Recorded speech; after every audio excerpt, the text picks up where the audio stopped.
భారత మత్స్య రంగానికి ఇది అత్యంత గర్వకారణమైన చారిత్రాత్మక క్షణం. పశ్చిమ బెంగాల్ కోల్కతాకు చెందిన aqua doctor solution founder and CEO doctor Debtanu Barman Krishi Jagran అనే సంస్థ నుండి దేశంలో అత్యంత ప్రతిష్టాత్మకమైన millennium farmer of India awards 2025 విజేతగా ఎంపికయ్యారు. ఈ అవార్డును భారత వ్యవసాయ రంగంలో ఆస్కర్ అవార్డుగా గుర్తిస్తారు. ఫిషరీస్ రంగంలో తన కృషితో వినూత్న ఆలోచనలతో ఒక సాధారణ రైతు కూడా విజయవంతమైన ఆక్వాప్రెన్యూర్ గా ఎలా మారగలడో బర్మన్ ప్రయాణం గొప్ప ఉదాహరణగా నిలిచింది. ఆయన ఎంపికతో రైతులు కూడా కోట్లలో ఆదాయం సృష్టించగలరు అనే సందేశం ఇప్పుడు దేశవ్యాప్తంగా బలంగా వినిపిస్తోంది. బర్మన్ దేశవ్యాప్తంగా new technologies, smart feed management, నీటి నాణ్యత నియంత్రణ మరియు ఫిష్ కల్చర్ పద్ధతులను సమర్థవంతంగా అమలు చేసి మత్స్య రంగంలో ఒక కొత్త ప్రమాణంను నిలబెట్టారు. ఆక్వా కల్చర్ లాభదాయకం కాదు అనే భావనను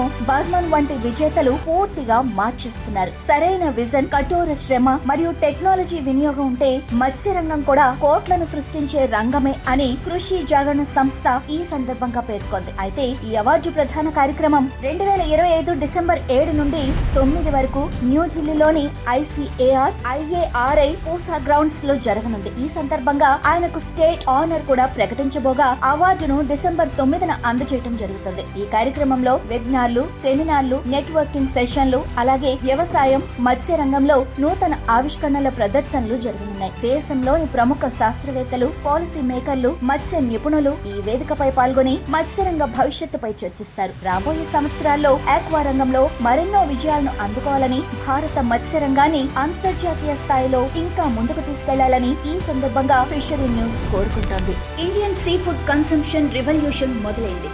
మేము వేస్తున్న ఈ మొదట అడుగులో మీరు భాగమవ్వండి.